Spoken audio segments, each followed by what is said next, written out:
This video is going to show you how to put your face onto a movie poster. As you can see here, I have a picture of me that I'm going to use to put onto this poster of Sherlock. And the first step is going to be to pick a movie poster, and the second step is going to be to take a picture or have a friend take a picture of yourself. Try to get the highest quality camera that you have and try to get the angle and the lighting to match. Notice how I have that my head tilted similar to the actor here, and also the lighting, I tried to get the window on one side of my face to match the lighting on his face. So that is the first step to take a quality picture that's going to match up with your poster choice. Once you have the picture of your face sized up with your poster, you want to create a mask. So what I'm going to do is use the quick selection tool. I'm going to select just my face and get it as best and close to it as I can, so that we're going to use the selection to create a mask. So I just want to make sure I get the chin in there. Now with this, I'm going to press the Add Layer Mask button down at the bottom of the Layers panel, and what this is, it creates a mask. But what we wanted to go through and fix some of these edges that are not exactly right. So remember that black hides and white reveals on a mask. So if I want to reveal some more of my face, I'm going to have to paint with white. If I want to hide something, I'm going to have to paint with black. So I'm going to increase the size of my brush using the brackets. And with the white, I'm going to try to get a little bit more around this that I missed before. And if you use a soft brush, it'll make a nice blend on there. And you can go back and forth between black and white, just trying to hide certain parts and reveal certain parts, and get the edges as smooth as you can until it's something that will match the picture. So to be something like that. Once you've created a rough cut of the mask around your face, what you're going to do is now move it up to the face of the actor on your poster, and you want to line it up as best you can and just see how the size matches up. So mine's not looking too bad. The angle is good, but mine is probably still a little bit too big. So what you can do is just do a free transform like you'd normally do. Hold shift from the corner and just either make it larger or smaller as much as you need to. I'm just trying to shrink this one just a little bit, and I may have gone too far. No, that's better. And trying to line it up. So something like that. Still might be a little too small. Let me make it a little bigger again. And you can always, what's nice about doing it with a mask, it's always non-destructive. You can continue to change things.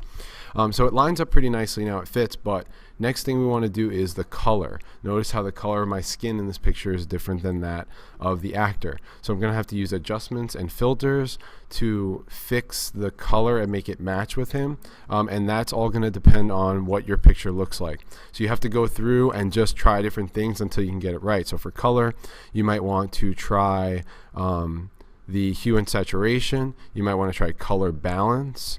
You could even try the photo filters. Those might help. But the best ones to try first are hue, saturation, and color balance. But you don't want to put it from the non-destructive ones, because those will affect even the background picture. So I'm going to have to go to image adjustments from the menus and make sure to be off the mask for this and click back on your picture layer. And I'm going to try out some different things to see which ones work. So I'm going to try color balance first. And what you can notice, my skin is a little bit more yellow and orange than his in the picture. So I'm going to try to make it cooler instead of warmer by moving away from reds and away from yellows to see if it'll help. Notice how I'm moving more towards the cooler colors like blue, green, and cyan, to something like this, which is getting closer, but it's not perfect. After you fix the color most of the way, now we want to go through and make sure everything's lined up properly. Even if you need to tilt your head a little bit or use the arrow keys to kind of nudge the face around, get it lined up where it looks the most natural and closest to what the actor was like. Even if you want to temporarily change the opacity, you can do that to see how your eyes and your mouth match up with his in the background or hers. So mine's pretty close right now. So now I have to go around and once again refine this edge. And I like doing it freehand with the brush. I think it gives you a lot more control. But you can also do it from the refine mask or refine edge dialog. but make sure your mask is selected again by clicking on the black and white box.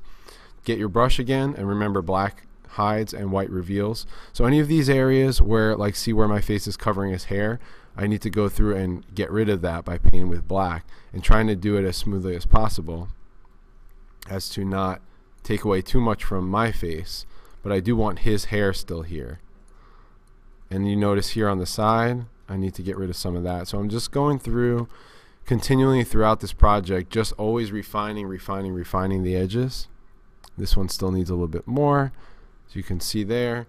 And now once you get that, you can really start to see some of the imperfections here. So again, I'm going to keep going back and forth with color correction and any other filters I need to match the quality of the poster, and also the sizing and the moving and the tilting of my head to get this to match as close as possible to what the original poster looked like. Remember, you can always hide your face and to see what it looks like, to go back and forth and try to get it to things like, already I can see that the angle is not quite right, so I might need to skew my face a little bit to make it wrap backwards a little more.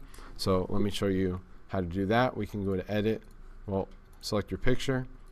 You can go to edit, transform, and do a skew of some kind or a distort. And using these corners and such, you can kind of change the angle of parts of your face and then realign it. So by tilting it, twisting it a little bit, you can kind of twist the face. I can try bringing this corner in too.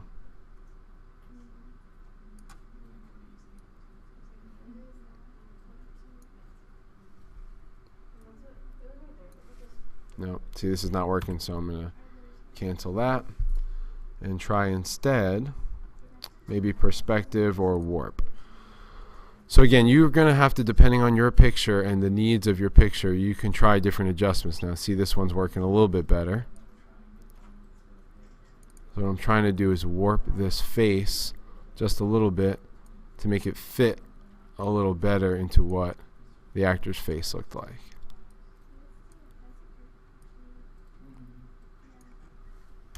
Better. And you're going to have to just play with it until you get it. And even the color here, you can see, is still not quite right. So again, I can go through and do another adjustment on either color balance or saturation, because mine's still a little bit too saturated compared to the original poster. So if I take down the saturation, notice now how the edges are starting to match a little bit better. And again, it's this continual process, back and forth, so you get to match it as close as possible, smooth edges, and then you're left with your face on the poster. You can another thing we can use to fix the face and make it match on the poster is the puppet warp. And in this case, I noticed that my picture that I took is at sort of a different angle than his face. So I'm going to make sure I have my picture layer selected. Go to Edit, Puppet Warp. And like I've said before in this lesson, you're going to have to try out different adjustments and different tools to make this thing work. There's no one right answer to everyone's picture. Sometimes you need adjustments, sometimes you need filters, sometimes transforms, and sometimes the puppet work can be helpful. So I want to try to pin down areas that I know I don't want to move and areas that I want to move. So I pin down all this side of his face so that it doesn't move.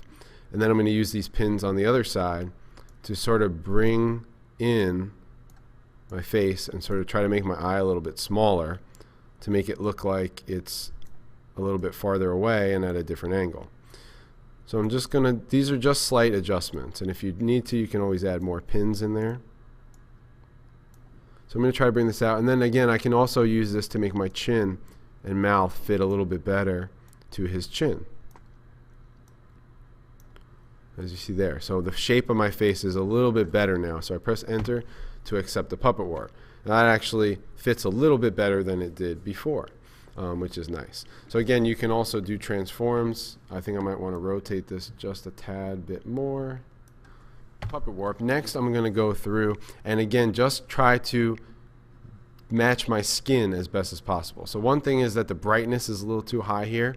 So I can go ahead and use the burn tool to try to darken some of these areas that are a little bit too bright, as you can see. We can do that to try to help a little bit. You can go back and forth between the dodge and the burn and try to fix some of these areas that you have. Also down the edge, I'm going to want to select the piece of skin that's in the background. I can try to lighten that up to match mine. And I'm kind of, again, just going back and forth, trying to make these match the best that they can. Remember, you can hide layers and see, okay, that piece there is actually part of my face, so I can go back to the mask and go ahead and clean this up. So I'm just going to go ahead and finish this up without speaking and just kind of clean it up, and hopefully it gives you some ideas on what you can do for yours.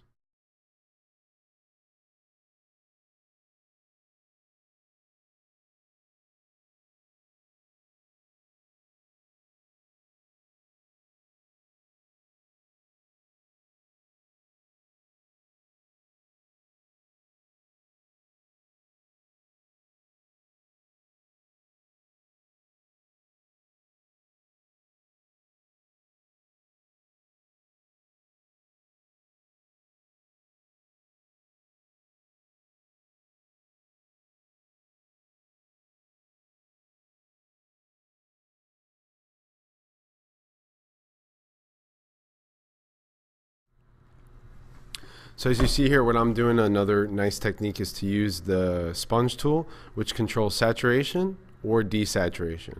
So if you want to sort of brush in some other colors. So I noticed that in the poster, he has a sort of warmer tone on this side of his face to a cooler tone. So to mimic that in my picture, I had to use the sponge tool and sort of saturate some of the things here. But now if you go too far, you can either undo it or then use the desaturation again to make it a little bit better. And you can see also revealed here when I zoom in, the quality of my photo is not as sharp as the picture behind. So I'm going to go ahead and do a sharpening filter to try to fix that. So I'm going to go to Filter, Sharpen, and I can do the unsharp mask. With these three little dots here, it tells me I'll have more options. So with the unsharp mask, I can use this and increase the amount of sharpness, increase the radius, and you can see if you move it a lot, you can see what it does, but you don't want it to look like that. But you want to try to get it as best you can and just sort of sharpen it up a little bit if you need to.